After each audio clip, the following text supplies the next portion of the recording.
नमस्कार साथियों, मैं प्रसाद आप सभी साथियों को स्वागत करता हूं आपके अपने चैनल में। तो जैसा कि आपको पता होगा कि हमने फिर से पुनः शुरू किया है अपना सीरीज जो क्रॉनिकल वैकिंग की थी, जिसमें हमने सितंबर माह तक प्रीवियस पहले करा दिया। लेकिन अब जो सीरीज शुरू हुई है वो अक्टूबर माह से शुरू हुई है।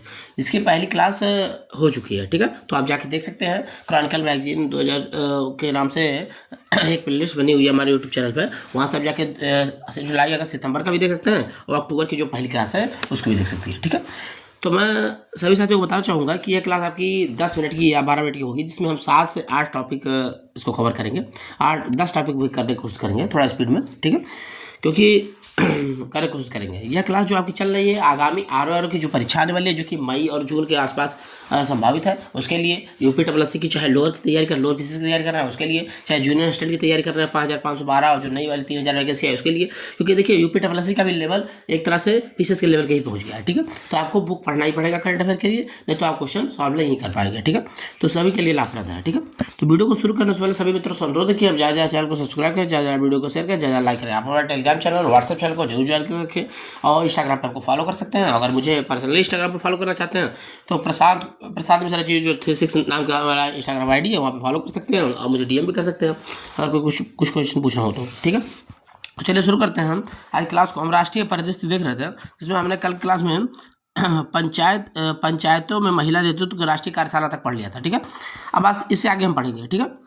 अब इससे आगे क्या है, देखिए इससे आगे का टॉपिक क्या है, ये रहा आपका कि लेमन ग्रास की खेती हेतु समझौता। तो लेमन ग्रास की खेती और समझौता, देखिए जितने भी इंपॉर्टेंट फैक्ट हैं वो अंडरलाइन किए हुए हैं, आप इसको पॉज करके पढ़ सकते हैं बाद में भी, ठीक है।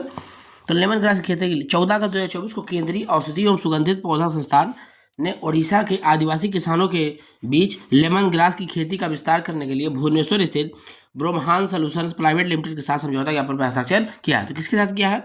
ब्रह्मांड सॉल्यूशन प्राइवेट लिमिटेड के साथ समझौता किया किसने? केंद्रीय औषधि एवं सुगंधित पौधशाला संस्थान ने, ठीक है। CIMAP ने गेंदा के फूलों में ल्यूटिन उत्पाद की तकनीक को सनफेड प्राइवेट लिमिटेड के साथ वाराणसी को हस्तांतरित करने के लिए घोषणा की है, ठीक है। तो बाकी का इतना ही इंपॉर्टेंट है, नीचे वाले जो 2 लाइन है उतना इंपॉर्टेंट नहीं है, ठीक है। आगे बढ़ते हैं।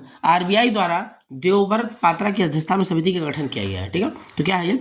12/2024 को भारतीय रिजर्व बैंक ने deputy governor Michael Devvrat Patra की अध्यक्षता में एक विशेषज्ञ समिति का गठन किया है। समिति का उद्देश्य RBI द्वारा नियमित रूप से प्रसारित आंकड़ों को वैश्विक मानकों सर्वोत्तम प्रथाओं के अनुरूप मानकीकृत करना है, ठीक है।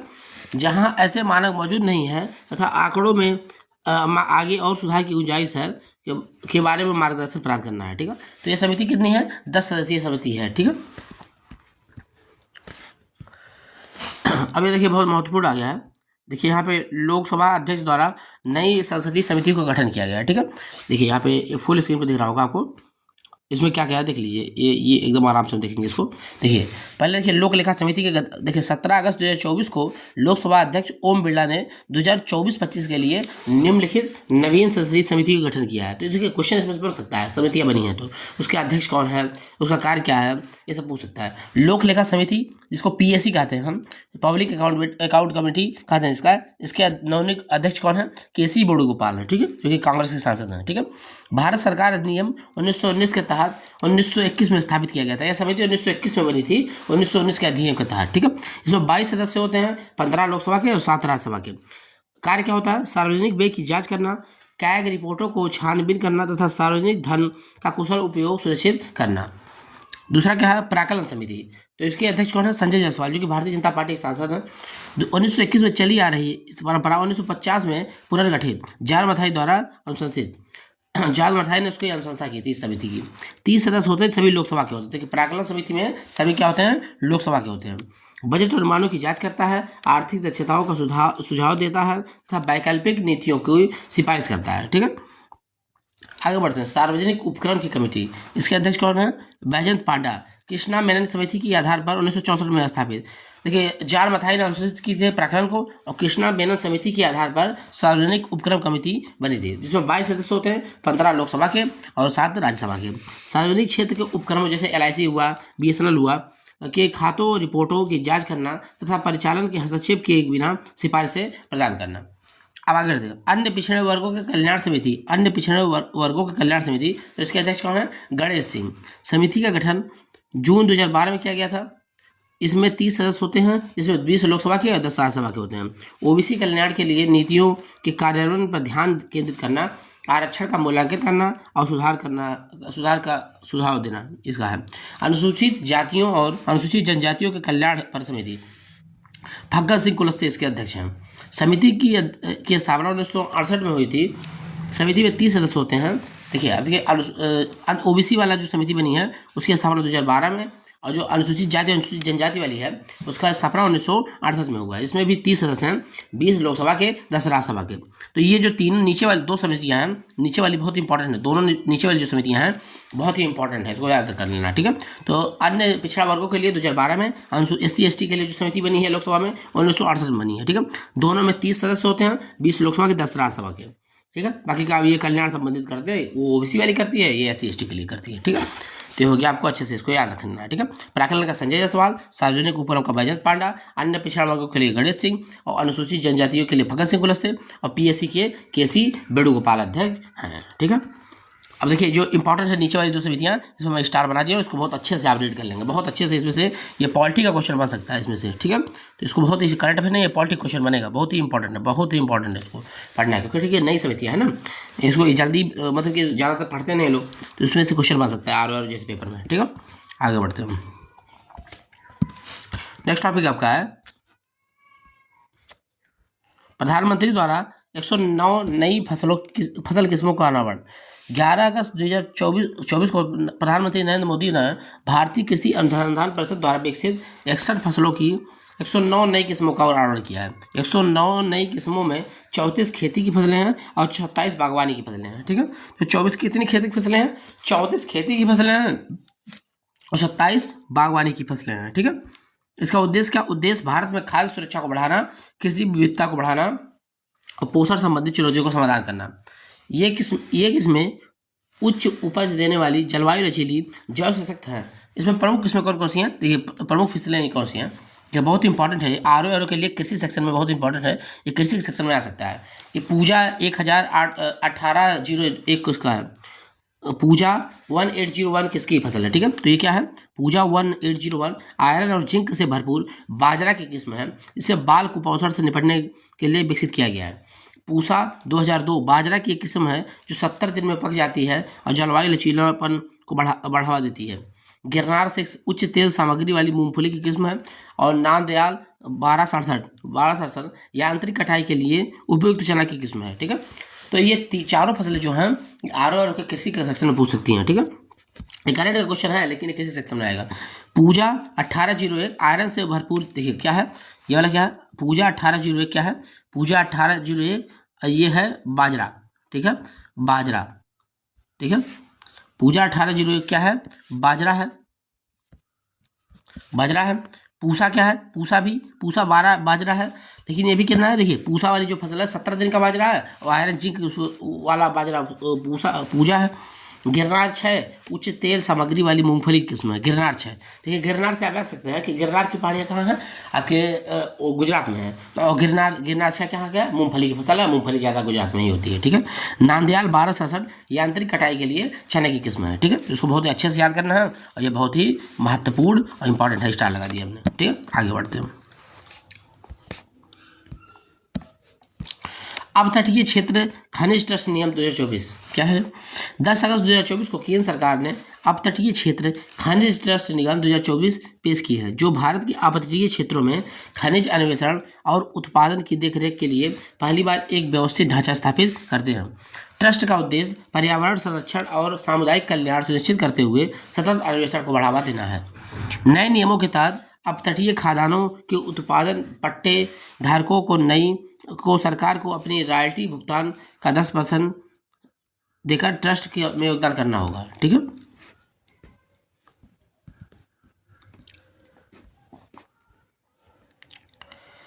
ट्रस्ट अनुसंधान करेगा, पारिस्थितिक प्रभाव को कम करेगा, आपदा राहत प्रदान करेगा, प्रभावित समुदायों का समर्थन करेगा और अपतटीय खनिज अन्वेषण और उत्पादन के नवाचार को बढ़ावा देगा। यह कार्यशालाओं और संगोष्ठियों के माध्यम से प्रौद्योगिकी और ज्ञान के आदान प्रदान को अंतर्राष्ट्रीय सहयोग बढ़ावा देगा।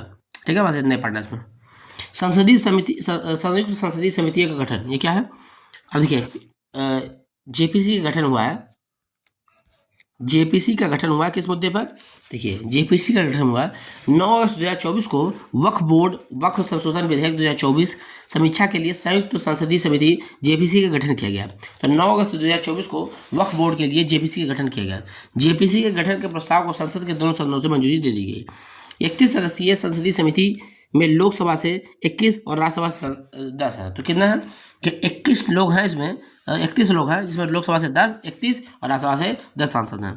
वक्फ विधेयक 2024 का उद्देश्य मौजूदा कानून की कमियों को दूर करना और वक्फ संपत्तियों के प्रशासन तथा प्रबंधन की दक्षता बढ़ाना है। विधेयक में वक्फ अधिनियम 1995 का नाम बदलकर एकीकृत वक्फ प्रबंधन सशक्तिकरण दक्षता और विकास अधिनियम 1995 करने का प्रावधान है। तो वक्फ अधिनियम 1955 का नाम बदल के क्या कर दिया जाएगा? एकीकृत वक्फ प्रबंधन सशक्तिकरण दक्षता और विकास अधिनियम कर दिया जाएगा। ठीक है, यह जिलाधिकारी या उपजिलाधिकारी के पद के किसी अन्य अधिकारी को वक्फ संपत्तियों के सर्वेक्षण के लिए जिलाधिकारी द्वारा विधिवत नामांकित सर्वेक्षण आयुक्त का कार्य भी प्रदान करता है। यह केंद्रीय वक्फ परिषद और राज्य वक्फ बोर्डों को की व्यापक आधार वाली संरचना और मुस्लिम महिलाओं तथा गैर मुस्लिमों का प्रतिनिधित्व सुनिश्चित करने का प्रावधान करते हैं। ठीक है, आगे बढ़ते हैं। डिजिटल शक्ति केंद्र,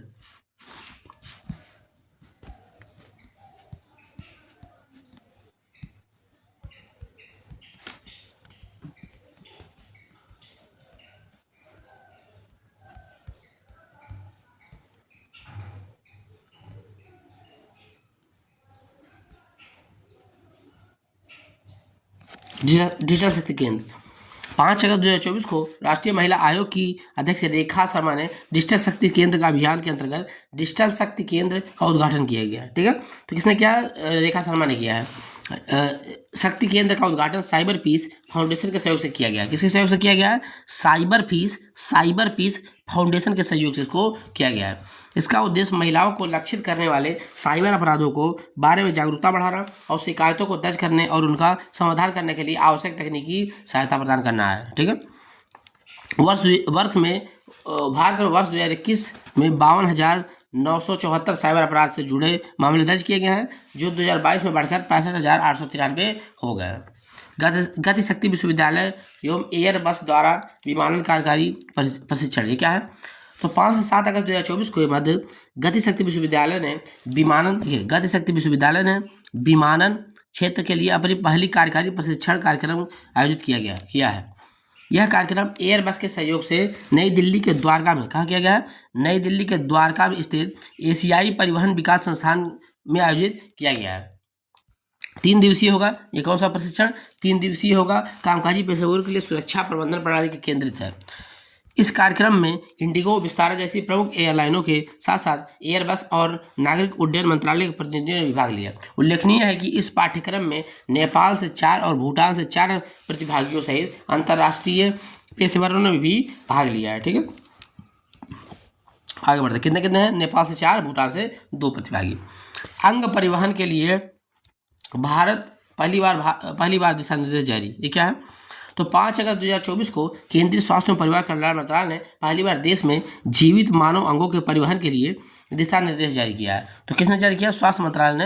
अंग के मतलब अंग, जैसे किसी का अंग है, किसी को जैसे अंग है, किसी को लगाना है तो कहीं से लाया जाता है ना, अंग जो स्टोर रहता है जहाँ पे संग्रहित करके रखा जाता है अच्छे से सुरक्षित रूप में अंग को, तो अंग को लाने में किस तरह से लाना, उसका रूल, उसका मॉडल क्या होगा, वही उसका दिशा निर्देश स्वास्थ्य मंत्रालय ने जारी किया है। परिवहन प्रोटोकॉल का उद्देश्य उपलब्ध बुनियादी ढांचे के प्रभावी उपयोग के माध्यम से जीवन रक्षक अंगों को संग्रह बिंदु से उनके गंतव्य तक शीघ्र पहुंचाना। मानव अंग और ऊतक प्रत्यारोपण अधिनियम 1994 परिवार, देखिए ये बहुत इंपॉर्टेंट है, मानव अंग एवं ऊतक प्रत्यारोपण अधिनियम 1994 परिवार के सदस्यों की सहमति से जीवित दाताओं या मस्तिष्क मृत रोगियों के अंग प्राप्त करने की अनुमति देता है। तो पूछ सकता है ना कि अंगदान किस अधिनियम से तहत होता है? अंगदान देखिए होता है मानव अंग एवं ऊतक प्रत्यारोपण अधिनियम 1994 की मदद से। ठीक है, आगे बढ़ते हैं। मानक संचालन प्रक्रिया राज्य, केंद्रों शासित प्रदेशों में स्वास्थ्य सेवाओं संस्थानों के लिए परिवहन के विभिन्न साधनों द्वारा अंगों के परिवहन के लिए एक मार्गदर्शक दस्तावेज के रूप में काम करेगी। निर्देशों में स्पष्ट दिया गया है कि प्रत्यारोपण के लिए मानव अंगों को केवल भारत के क्षेत्र के भीतर ही ले जाया जा सकता है। ठीक है, तो प्रत्यारोपण के लिए कहाँ ले जा सकता है? देखिए, भारत के क्षेत्र के भीतर ही ले जाया जा सकता है खाली, यानी कि आप बाहर ले जा रहे, नेपाल तस्करी कर रहे हैं उसका। ठीक है, प्रत्यारोपण के लिए किसी भी मानव अंग को भारत के क्षेत्र के बाहर ले जाने पर अनुमति नहीं दी जाएगी।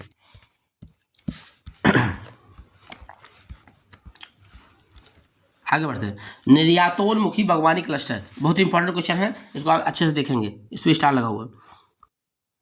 ये हमको अच्छा लगा, मतलब कि अच्छा क्या, इंपॉर्टेंट क्वेश्चन है ये, इसको आपको पढ़ना है अच्छे से। एक सेकंड रुकिए। तो 5 अगस्त 2024 को केंद्रीय गृह मंत्री शिवराज सिंह चौहान ने कृषि आय बढ़ाने के लिए अगले 5 वर्षों में 100 निर्यातोन्मुखी बागवानी क्लस्टर स्थापित करने के लिए 18,000 करोड़ रुपए खर्च करने की घोषणा की है। तो किसने की है? कृषि मंत्री शिवराज सिंह ने कितना? 1,000 निर्यातोन्मुखी बागवानी क्लस्टर बनाएंगे और 18,000 करोड़ रुपये में और 5 साल में। ठीक है, किसने घोषणा की है? शिवराज सिंह चौहान, जिनको लोग मामा कहते हैं। घरेलू उत्पादन को बढ़ावा देने के लिए और खाद्य तेलों के आयात को कम करने के लिए 68,000 करोड़ रुपए के परिव्यय के साथ तिलहन मिशन शुरू करेगी। तो 68,000 करोड़ के परिव्यय की मदद से तिलहन मिशन शुरू किया जाएगा। सरकार कीटनाशक प्रबंधन में कानून में भी संशोधन करेगी। 1500 से अधिक मंडियों को ई नाम प्लेटफॉर्म से जोड़ा जाएगा। सरकार का लक्ष्य जलवायु अनुकूल फसलों को कि 1500 नई किस्में विकसित करना है। सरकार फूलों, फलों और औषधि पौधों की खेती सहित फसलों में विविधता लाने के लिए भी काम कर रही है। IMD और रिलायंस फाउंडेशन के मध्य हस्ताक्षर हुआ है। तो क्या हुआ? रिलायंस फाउंडेशन ने जलवायु संवेदनशील समुदायों के लिए मौसम की जानकारी तक पहुंच में सुधार करने के हेतु भारतीय मौसम विभाग के साथ समझौता किया है। ठीक है, तो इंडियन मेट्रोलॉजिकल डिपार्टमेंट के साथ समझौता किया है रिलायंस फाउंडेशन ने। उद्देश्य क्या है? उद्देश्य भारत में व्यक्तिगत सुरक्षा और आजीविका दोनों को बढ़ाते हुए मौसम डेटा, आपदा तैयारी और जलवायु लचीलेपन रोजशीलता के उपयोग में सुधार करना है। ये नीचे वाला बहुत इंपॉर्टेंट नहीं है लाइन, ऊपर वाला लाइन जो थे वो इंपॉर्टेंट है। ठीक है, आगे बढ़ते हैं। राष्ट्रीय हिंदी विज्ञान सम्मेलन कहाँ पे हुआ है? तो 30 से 31 जुलाई के मध्य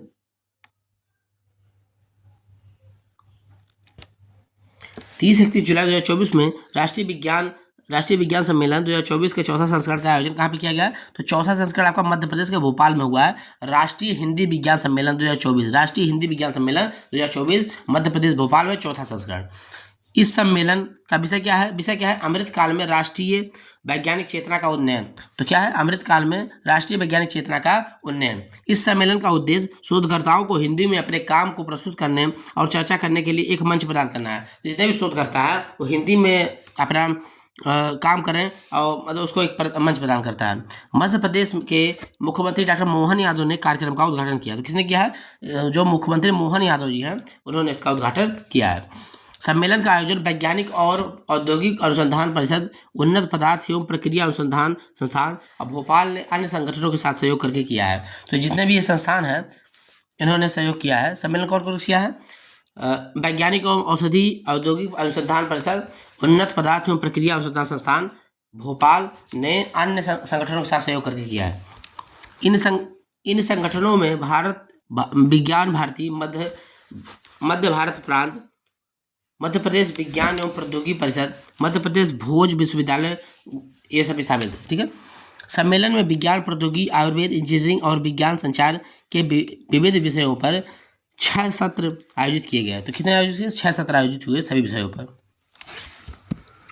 अब आगे बढ़ते हैं। नेक्स्ट है कि केंद्रीय मंत्रिमंडल ने BIO-E3 नीति का मंजूरी दी है। क्या है?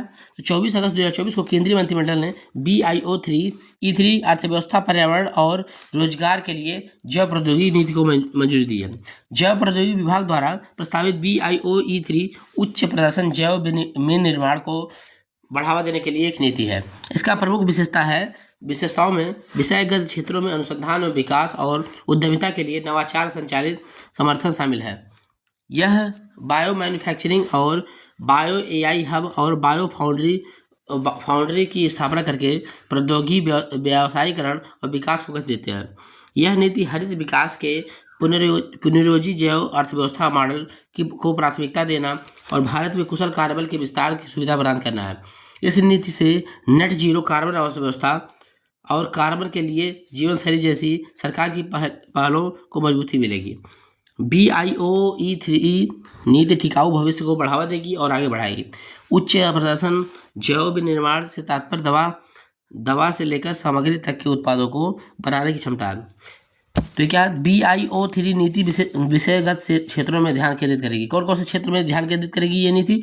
स्मार्ट प्रोटीन और कार्यात्मक खाद्य पदार्थ, सटीक जैव चिकित्सा, जलवायु अनुकूल कृषि, कार्बन कैप्चर और उसका उपयोग, समुद्री एवं अंतरिक्ष अनुसंधान, उच्च मूल्य वाले जैव विविधता, रसायन, बायोपॉलिमर और एंजाइम। ठीक है, तो ये रहा आपका अंतर्राष्ट्रीय परिदृश्य। ठीक है, अंतर्राष्ट्रीय परिदृश्य के जितने भी क्वेश्चन थे आपको हमने अच्छे से करा दिए। ठीक है, जो भी मतलब कि इसके कंटेंट था अक्टूबर महीने के क्रॉनिकल मैगजीन में उसको हमने अच्छे से करा दिया। तो आपको ये क्लास कैसी लगी आप जरा कमेंट बॉक्स में कमेंट करके बताएंगे, और अपना कुछ सुझाव देना चाहते हैं क्लास के प्रति तो वो भी कमेंट बॉक्स में कमेंट करेंगे। चाहे वीडियो को शेयर करेंगे, चाहे लाइक करेंगे, आप हमारे चाहे वीडियो को शेयर करेंगे, लाइक करेंगे, चाहे चैनल को सब्सक्राइब करेंगे, हमारे टेलीग्राम चैनल और व्हाट्सएप चैनल को जरूर ज्वाइन करके रखेंगे, जिससे कोई भी इन्फॉर्मेशन आए या कोई भी इंपॉर्टेंट लिंक आए तो आपको वहाँ पे प्रोवाइड हो जाए, मिल जाए। ठीक है, तो उसको ज्वाइन करेंगे। इंस्टाग्राम पर भी हमको फॉलो कर सकते हैं, और इंस्टाग्राम पे अगर मुझे फॉलो करना चाहें तो प्रशांत मिश्रा 0036 नाम से हमारा इंस्टाग्राम ID है, वहाँ फॉलो कर सकते हैं। अगर कुछ क्वेश्चन पूछना चाहते हैं तो मुझे DM भी कर सकते हैं। ठीक है, तो मिलते हैं नेक्स्ट वीडियो में नेक्स्ट क्लास के साथ। धन्यवाद।